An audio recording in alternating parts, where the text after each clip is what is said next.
Hai, Assalamualaikum. Nama saya Ainur Husna binti Muhammad Safwan. Nombor matrik saya adalah A196444. Hari ini saya ingin membincangkan tentang topik yang saya pilih, iaitu teori inflasi Keynesian.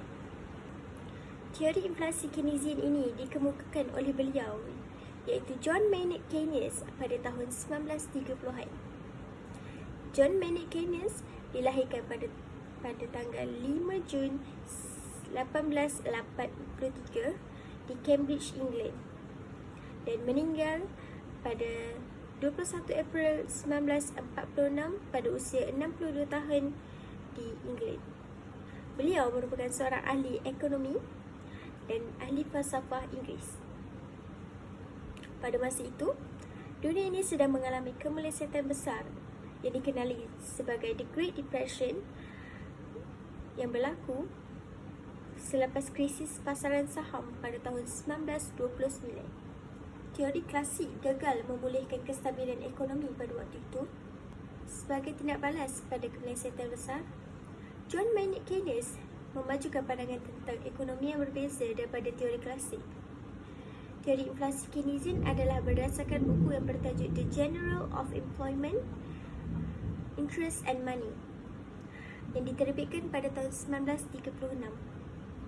Teori ini mengiktiraf kepentingan campur tangan kerajaan dalam mengawal selia ekonomi bagi mencapai kestabilan dan pertumbuhan yang mampan. Berikut adalah sebab mengapa saya memilih teori ini. Pertama adalah kerana teori ini memberi perhatian terhadap permintaan agregat dan pengangguran. Teori inflasi Keynesian ini memberi perhatian terhadap permintaan agregat dan pengangguran yang dapat dikaitkan dalam kehidupan seharian. Teori inflasi Keynesian menekankan pentingnya permintaan agregat dalam menentukan tingkat inflasi, kerana inflasi dapat terjadi akibat ketidakseimbangan antara permintaan agregat. Kebajikan ekonomi dapat dirancang untuk mengendalikan tingkat inflasi sekiranya kita dapat memahami faktor-faktor yang mempengaruhi permintaan agregat. Kedua, teori ini juga menyatakan terhadap hubungan antara tingkat inflasi dan tingkat pengangguran. Keynes mengemukakan konsep pengangguran tak sukarela, iaitu pengangguran yang terjadi disebabkan oleh kurangnya permintaan efektif dalam ekonomi. Dalam mengurangkan tingkat inflasi, tidak hanya akan membantu menjaga kestabilan harga, tetapi juga akan membantu dalam mengurangi pengangguran. Saya juga memilih teori ini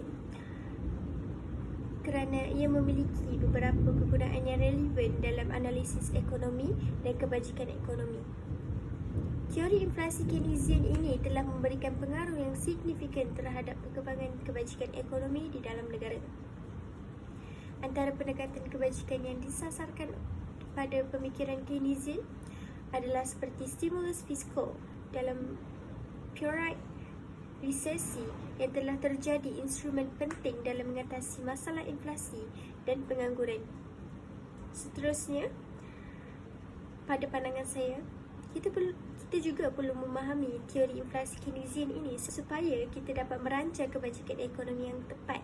Teori inflasi Keynesian ini membantu pengambilan kebajikan dalam merancang strategi yang efektif untuk mengendalikan inflasi dan mencapai kestabilan harga. Teori ini menyatakan dasar untuk kebajikan fiskal dan monetary yang dapat digunakan untuk mengatasi masalah inflasi dalam perekonomian. Dengan memahami teori ini, pengambil kebajikan dapat merancang kebajikan yang lebih responsif dan efektif. Bilakah teori ini dapat digunakan? Teori ini dapat digunakan apabila ingin mengalahkan pertumbuhan ekonomi. Teori inflasi Keynesian dapat digunakan semasa berlakunya kemelesetan ekonomi. Apabila pertumbuhan ekonomi menjadi perlahan, teori inflasi Keynesian menggalakkan kerajaan mengambil langkah untuk merangsang aktiviti ekonomi dan mewujudkan persekitaran yang kondusif untuk pertumbuhan jangka panjang. Ketika ekonomi mengalami kemelesetan, teori inflasi Keynesian ini dapat memberikan panduan atau langkah-langkah tentang bagaimana menggunakan kebajikan fiskal dan monetary untuk mengatasi pengangguran dan merangsang permintaan agregat dalam rangka pemulihan ekonomi. Seterusnya, teori ini boleh digunakan ketika tingkat inflasi yang tinggi. Teori inflasi Keynesian ini juga dapat digunakan semasa tingkat inflasi yang tinggi. Jika inflasi meningkat melebihi tingkat yang diinginkan atau dapat diterima, teori inflasi Keynesian ini dapat digunakan untuk menganalisis faktor-faktor yang menyebabkan inflasi tersebut. Ini dapat membantu dalam kebajikan penggunaan dan dalam merancang kebajikan yang bertujuan untuk mengendalikan inflasi dengan mengatur permintaan agregat melalui kebajikan fiskal dan monetary. Seterusnya, teori ini juga dapat digunakan ketika ketidakseimbangan antara permintaan dan penawaran. Teori inflasi Keynesian dapat digunakan ketika ada ketidakseimbangan antara permintaan agregat dan penawaran agregat dalam ekonomi. Ini biasanya terjadi ketika permintaan melebihi kapasiti pengeluaran penuh yang dapat menyebabkan tekanan pada inflasi. Dalam situasi ini, teori ini memberikan pandangan bagaimana mengendalikan permintaan yang berlebihan atau kebajikan ekonomi yang tepat. Apabila ekonomi berada dalam kemelesetan atau kemurungan dengan pengangguran yang tinggi, aplikasikan teori inflasi Keynesian ini boleh membantu dalam mengatasi masalah ini. Dasar fiskal dan monetary boleh digunakan untuk meningkatkan pengeluaran agregat, merangsang pelaburan dan merangsang penggunaan, dan seterusnya dapat meningkatkan permintaan yang berkesan dan meningkatkan aktiviti ekonomi. Bagaimana teori ini dapat dikaitkan dengan senario dunia sebenar? Teori ini dapat dikaitkan dengan senario dunia sebenar ketika penilaian dasar fiskal dan monetary yang digunakan dalam pemulihan ekonomi pasca pandemik COVID-19. Teori inflasi Keynesian ini dapat dikaitkan dengan penilaian dasar fiskal dan monetary yang digunakan dalam pemulihan ekonomi pasca pandemik COVID-19. Semasa pandemik COVID-19, banyak negara menghadapi cabaran ekonomi yang ketara. Teori inflasi Keynesian adalah relevan dalam konteks ini dengan dasar fiskal yang meluas dan rangsangan monetary digunakan untuk menyokong pemulihan ekonomi dan mengurangkan kesan pengangguran. Pendekatan ini berdasarkan kepercayaan bahawa permintaan agregat mesti dirangsang melalui langkah dasar yang kukuh untuk mempercepatkan pemulihan dan mencegah kejatuhan dalam deflasi.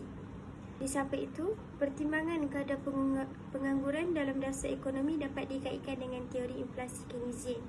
Teori inflasi Keynesian menekankan hubungan antara inflasi dan pengangguran dalam konteks dunia sebenar. Pembuat dasar ekonomi sering mengambil kira kadar pengangguran semasa merancang langkah kawalan inflasi. Sebagai contoh, sesetengah negara menggunakan dasar inflasi terkawal dengan menyedari bahawa kejatuhan yang telah berlaku mendadak dalam kadar pengangguran boleh membawa kepada inflasi yang rendah. Dalam kes ini, dasar monetary dan dasar fiskal boleh direka untuk mengurangkan inflasi secara beransur-ansur tanpa mengorbankan pekerjaan. Tindak balas terhadap kemelesetan juga adalah satu daripada senario sebenar yang dapat dikaitkan dengan teori inflasi Keynesian. Apabila berlaku kemelesetan ekonomi yang ketara, teori inflasi Keynesian telah menyediakan asas untuk tindakan dasar yang diambil oleh banyak negara. Sebagai contoh, semasa krisis kewangan global pada tahun 2008, banyak kerajaan melaksanakan rangsangan fiskal besar-besaran untuk meningkatkan permintaan agregat dan mengurangkan pengangguran. Langkah-langkah ini adalah berdasarkan kepercayaan bahawa meningkatkan pembelanjaan kerajaan dan penggunaan isi rumah boleh mengunggulkan ekonomi dan mencegah deflasi. Sekian, terima kasih.